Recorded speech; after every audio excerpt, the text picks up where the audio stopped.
To the rescue! Dumating na ang mobile pump. Itong pump na to ay nagpapalakas ng kapasidad sa pagsipsip ng tubig.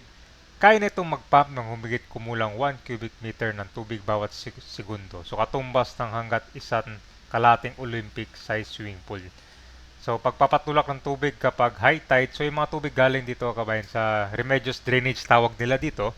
So magpabilis ito ng labas ng tubig papunta sa Manila Bay. At ang maganda nito, mobile siya, pwedeng ilipat anytime. Ito guys, dumating na yung mobile pump po. Mobile pump to, generator. Mobile pump. Mobile pa. Mobile pump.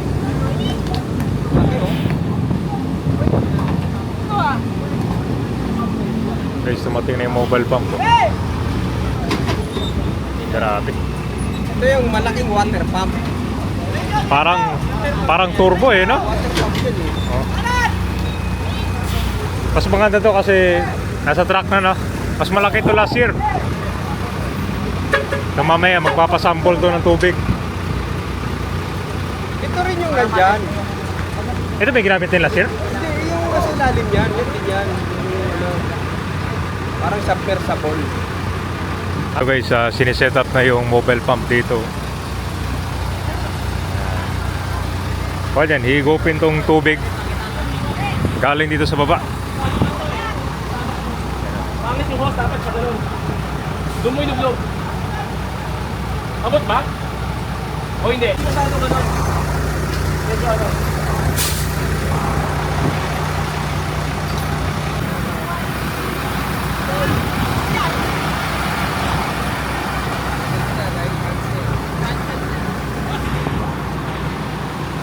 Grabe.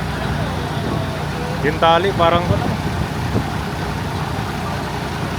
lakas ng tali, no? Lakas.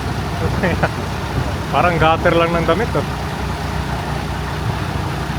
Ito yung pumping station, mobile pumping station.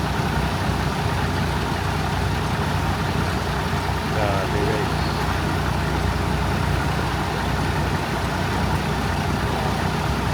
Ay, ikot. Sabi na, sa may baha, ito mga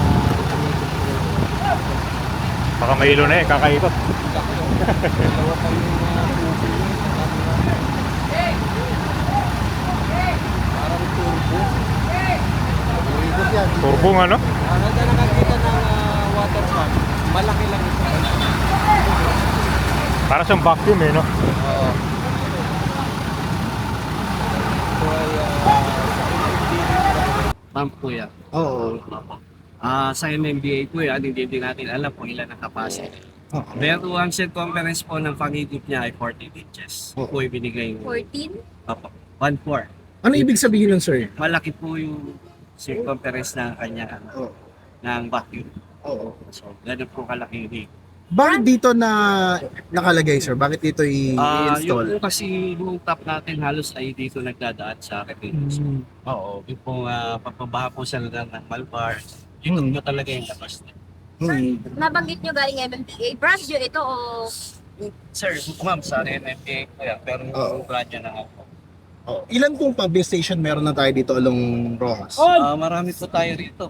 Meron po tayo sa may Calao, Hmm. tapos meron din po dito sa may malapit po sa Dolomite, tsaka Culture talaga. So hindi sapat yung naunang dalawa, sir? Kaya dinagdagan? Di po dahil parang may difference sa po ibang blood pump nila. Kaya po naglalagay tayo ng mobile blood pump. Kailan po yung target, sir, na pwede maging operational ito since ini-install pa lang ngayon? Sa ngayon naman po kasi wala namang hihigupin na dahil low tide na po. Bukas po siguro na alas yung mga 9 o'clock baka po mga testing yan dahil 1.9 meters nga po ang high tide. Kung malakas pa po ang wala natin focus, matetesting po natin. Mobile pump. So basically kabayan, itong mobile pump, yung tubig dito, higupin yan, palabas yan sa Manila Bay. Kasi dito kabayan, meron na ang dito, pumping station din. So nagdagdag sila ng mobile pump dito para mas matibay. Doon yung sa TAF, puro burak yung ano, no? Yun yung na-stuck sa mga drainage system. Malinis na po ang tapapin. Hindi, ibig sabihin yung kaninang maga, yun sa burak, paano ba yun? Talagang wala tayong magagawa Wala doon. na po halos burak dahil patuloy naman po ang paglilinis ng Department ng Engineering po ng Maynila. Lagi po nilang binubungkal po yung mga kanal po natin dyan at hinihigop nila yung mga burak. Okay. So yun po yung malaking bagay kung bakit 2 oras lang pag malakas yung ulan, nawawala na rin. Pretty ko lang pang big cam, sir. So maganda ng record yun, mga 2 oras lang yung Hindi po kamukha ng dati na tumatay. babad, no? Okay, so tingin nyo kaya na natin yung mga bagat Kaya nila. basta patuloy po ang paglilinis po ng ating engineering department sa tulad po ng DPST. Oo. Yung pong kanilang pag-aalis po. Desilting po ng tawag natin Desilting. sa desilting. Pagpatuloy po ang desilting nila. Saan galing lupa, sir?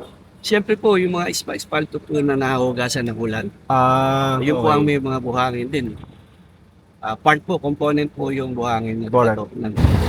Ayun guys, so pakita natin tong mobile pump dito. Sa ngayon na ini-install pa nila. Dito kabayan na, dito. Ang mobile pump na to, dito ilalabas yung tubig. Tama sir, no? Install pa nila ngayon dito. Kaya kapag ito ay operational na kabayan, yung tubig na galing doon, lalabas dito.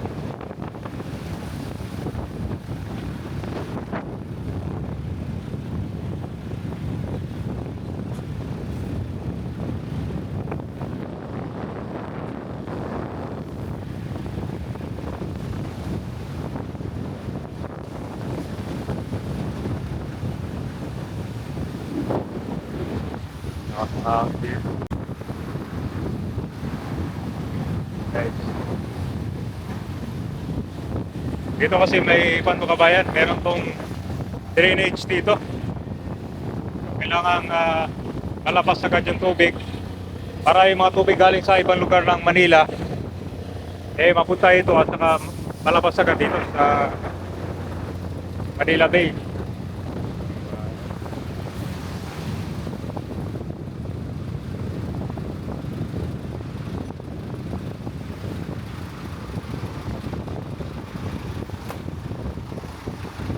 So ngayon sir, parang i-install pa lang to sir, no? Oo.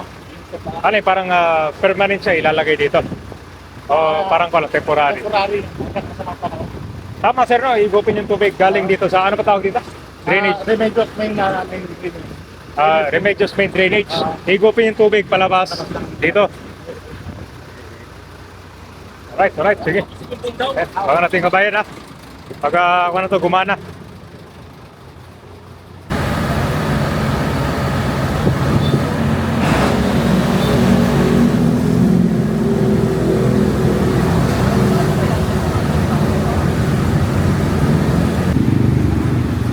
Guys, mobile pump nandito na, kinapit no. Ito yung kontrabaha. Ito yung hose na gagamitin pang higop dito sa Remedios drainage.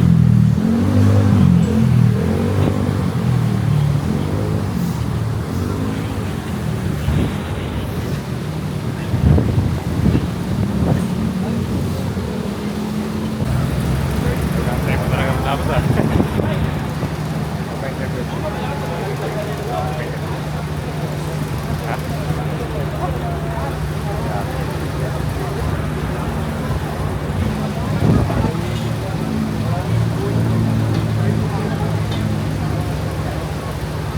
siguro ito, mga 2 oras siguro. 2 oras sa install. 2 oras lang. Hindi siya i-install, palang ilalatag lang nila. Tapos alisin din.